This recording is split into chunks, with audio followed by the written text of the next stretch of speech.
নমস্কার বন্ধুরা, আমি মৌমিতা আজকে চলে এসেছি আরও একটা রেসিপি নিয়ে মৌমিতার হেসেল চ্যানেলে। আজকে আমি করে দেখাচ্ছি খুব সুন্দর একটা ইজি রেসিপি, কিন্তু খেতে অসাধারণ লাগে। শীতকালে এটা তো খুবই ভালো লাগে খেতে আর কি, গরম ভাতের সাথে।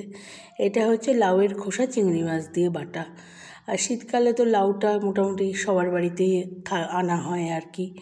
আর লাউয়ের কত উপকারিতা সেটা আমরা সবাই জানি। আর লাউ চিংড়ি এটা সবারই খুব প্রিয় একটা রেসিপি আর কি। তা লাউয়ের খোসা দিয়ে চিংড়ি মাছ বাটাটা খেতে কিন্তু খুবই ভালো লাগে। সেটাই আমি করে দেখাচ্ছি। যে লাউয়ের খোসাগুলো আমি এখানে ধুয়ে রেখেছি, কাঁচা লঙ্কা, চিংড়ি মাছ, এখানে আছে কালো জিরে, শুকনো লঙ্কা আর রসুন। এছাড়া আমার লাগবে সরষের তেল আর নুন। এই যে লাউয়ের খোসাগুলোকে প্রথমে আমি একটু ভাপিয়ে নেব, এই জন্য আমি দিয়ে দিচ্ছি কড়াইতে জল দিয়ে লাউয়ের খোসাগুলো দিয়ে একটু নুন দিয়ে দেবো, দিয়ে মিনিট 10 জন্য আমি এটাকে ভাপিয়ে নেব। একদম পুরো সেদ্ধ করব না, জাস্ট ভাপানো, যাতে খোসাগুলো একটু নরম হয়ে যায়, এরকম করে নেব আর কি।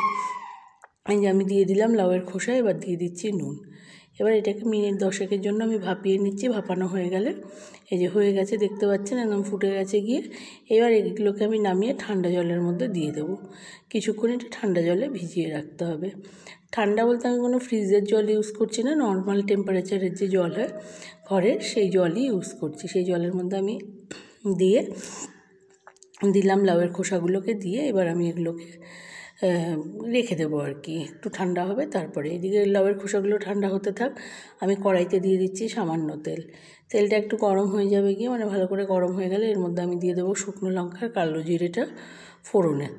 এটা ফোড়নটা একটু ভাজা হবে, তারপরে এর মধ্যে দিয়ে দেবো রসুন, কাঁচা লঙ্কা আর চিংড়ি মাছ। এই সব কিছুকে একবারে ভাজতে হবে, কিন্তু খুব ভালো করে এগুলোকে ভাজতে হবে। একটু নুন দিয়ে নিয়ে সব উপকরণগুলো একসাথে ভেজে নিতে হবে।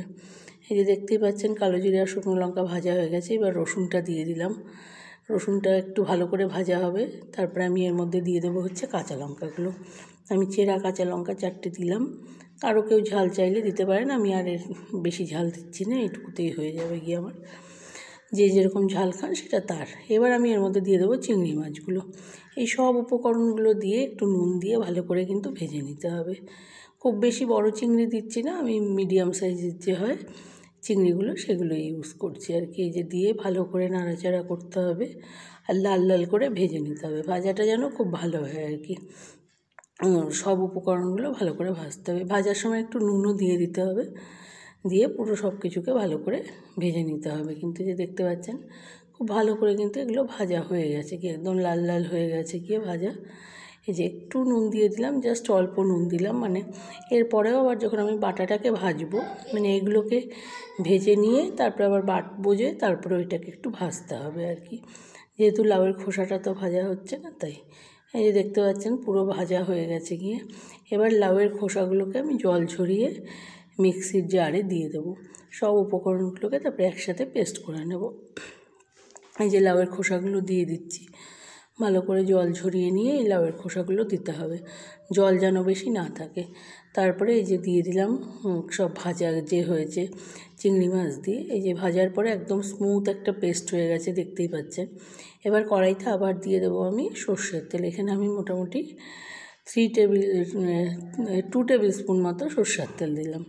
তেলটা গরম হয়ে গেছে। এবার এই তেলের মধ্যে এই যে বাটাটা রেখেছিলাম, লাউয়ের খোসা, চিংড়ি মাছ, কালো জিরে, কাঁচা লঙ্কা, শুকনো লঙ্কা, এই বাটাটা দিয়ে দিলাম।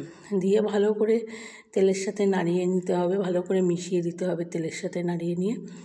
এরপরে একটু এর মধ্যে কিছুটা আরও নুন দিতে হবে, কারণ নুন আমি আগে যেটা দিয়েছি সেটা হবে না, আরও কিছুটা নুন লাগবে। সেই নুনটা পরিমাণ মতো নুন আমি এর মধ্যে দিয়ে দিচ্ছি।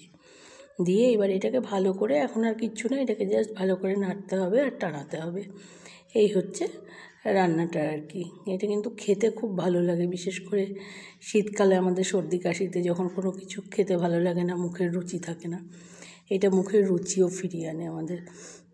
এই রেসিপিটা খুবই ভালো লাগে। এখন কিন্তু আর কোনো কিছু করার নেই, জাস্ট আপনারা এই যে আমি দেখতেই পাচ্ছেন এটাকে টানানো, এই যে নাড়ছি আর টানাচ্ছি, এরকম করে করে এটাকে মিনিট 10 মতো টানাতে হবে ভালো করে। আর প্রথমের দিকে একটু লো ফ্লেমে করতে হবে, তারপরে নর্মাল টু মিডিয়াম ফ্লেমে এটাকে করতে হবে। এই যে পুরো হয়ে গেছে গিয়ে, এটা এখন সার্ভ করার জন্য রেডি। আমি এখন এটাকে সার্ভিং বলে সার্ভ করে দিচ্ছি। আপনারা এই রেসিপিটা কিন্তু বাড়িতে অবশ্যই ট্রাই করবেন, আর করে কেমন হলো আমাকে একটু জানাবেন।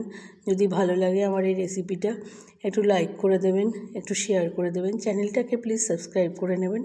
আগামী দিনে আমি আরও নতুন নতুন রেসিপি নিয়ে আপনাদের সামনে আসবো।